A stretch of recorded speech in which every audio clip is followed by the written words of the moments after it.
Hello, lovely people. Android Auto is a thing that makes our lives so much easier when we can connect our phones to it. And even the cheapest head unit on the market will have nowadays Android Auto. So in this video, we're going to answer the question, is it any good for quality music?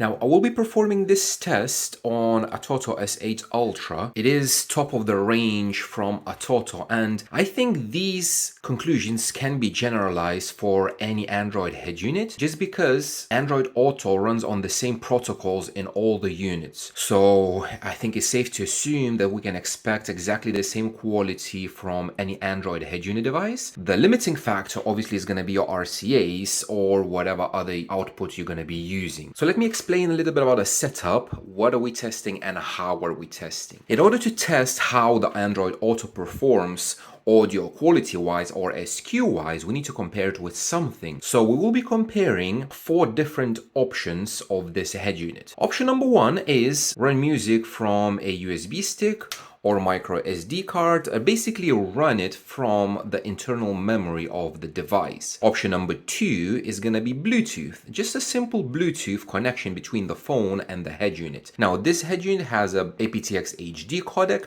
Different head units vary in codec quality. It could be worse. You could have LDAC, but in this case it's gonna be aptX HD. And option 3 and 4 is gonna be Android Auto. So Android Auto can be connected by 2 ways. It's either wired, either wireless. So for example, this head unit has a cable, you can see here, phone link, which I'm gonna connect the cable and the other end is gonna go into my Android smartphone. And a second Android Auto option is to connect to Android Auto wirelessly. I'm just not sure how the Android Auto connect. Is it Bluetooth only or is it with Wi-Fi as well? Maybe it's both, I'm not sure, but basically it's connected wirelessly. Now in regards to the hardware, as I mentioned, this is a Toto S8 Ultra. Then I have a lithium battery feeding the head unit just because I want the power supply to be as clean as possible and there's nothing cleaner than the lithium. I will be measuring the RCAs, not digital, because this one has a digital output. However, there's very few of you guys that are running digital outputs. Most of you are going to be running RCAs. So one RCA is going to go into the Quantasylum QA403 audio analyzer. This is, as I always mention, is on the level of audio precision. It can take extremely clean measurements. The second RCA, I'm just probing it for voltage with a multimeter. Now, all the tests I will be running at 1 volt output, just because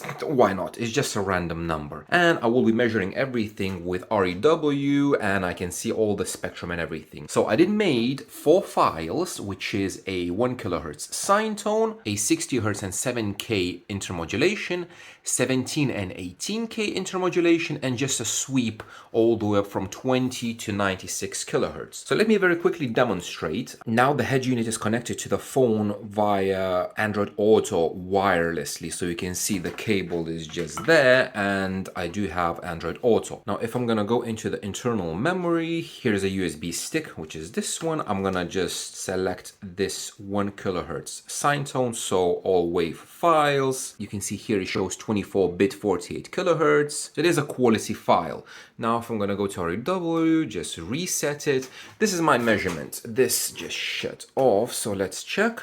Let me bring down the voltage. There we go, 1 volt AC, 1 kilohertz sine tone, reset, and we have a measurement as this. This is my 1 kilohertz sine tone, and we have THD plus noise 0.015, signal to noise 76, and this is the RCA outputs at 1 volt. It's not the cleanest signal, but I think for this comparison is going to be plenty enough. So what I'm going to do next is I'm going to record all of these 4 files on 4 different options as I mentioned, and we're going to jump into the laptop and we're going to analyze all those measurements. We're going to start everything with just a simple frequency response. So this is a sweep. I did have a file up to 96K. I was measuring up to 96K, but obviously Android is limited to 48. So the output is only up to like 22 kilohertz, you can see. So this is USB, and we do have a little bit of a rise at the bottom end for some reason, and maybe 0.1 dB rise at the top end, but we have a flat frequency response, 20 to 20K, and then everything drops off. Now, if you think about it, you would expect that Android Auto wired would be better than wireless, and probably you would expect that both of these would be better than Bluetooth. So let's have a look. This is Android Auto wired, and this is wireless. Both of them are exactly the same, so I'm just going to remove this one and I'm going to remove this one just to have a look. So the surprising part is that Android Auto caps out at 17 kilohertz. There's nothing above 17 kilohertz, which is, I would say, surprising. And again, it's both for wired and wireless. Now, Bluetooth in this particular head unit is weird because I did mention in the review that it seems like the Bluetooth rolls off bass, and in this head unit, it is true, Bluetooth rolls off the bass. However, the top end is there, all up to 20K. It is similar to USB. You can see both of them are extending up to 20K. Now, as I mentioned, this is an aptX HD codec. With different codecs, the worst ones like SBC, you will have extensions similar to Android Auto, which is like 17, 18 kilohertz. But aptX HD is nice to see. And in other head units, probably you will have flat extension down to 20K.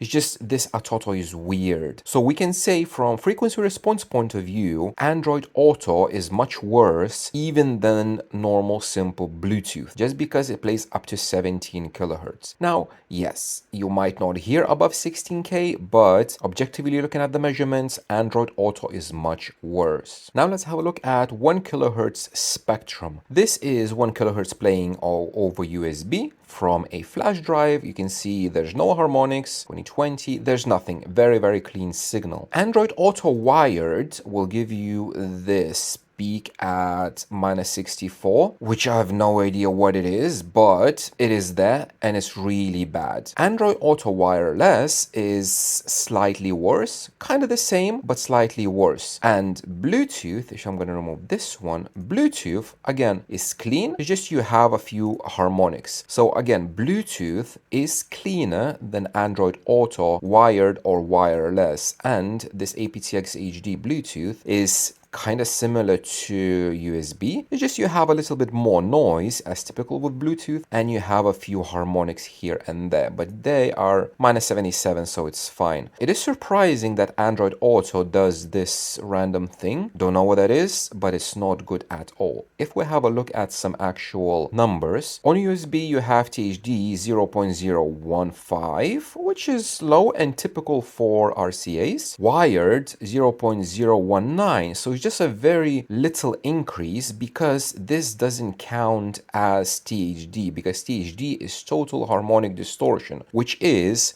these harmonics. So these harmonics is what counts into this number. So here you can see it's 0.04, which is like 3 times as much, just because you have these harmonics. But for these, I don't know, it doesn't count in here, but you can see that this is very nasty. Is it going to be audible? Not sure, but objectively looking at the measurements, it's not clean. If we have a look at signal to noise ratio, from USB we have 76, wired 74, so we're losing a little bit, wireless 73, losing a little bit more, and Bluetooth, obviously the lowest number 68 because the noise floor is much higher with Bluetooth. Now into modulation, 60 Hz and 7K. From USB, it's very nice, only one harmonic, the third one and the fourth one, -80 dB, very nice. At the top end, it looks very, very nice. Android Auto wired will give you this, which is really bad. This is very, very nasty. Even at like 60 at lower end, it's bad. Wireless, slightly worse, especially at the higher frequencies. Yeah, it's not nice at all. And Bluetooth, aptX HD will give you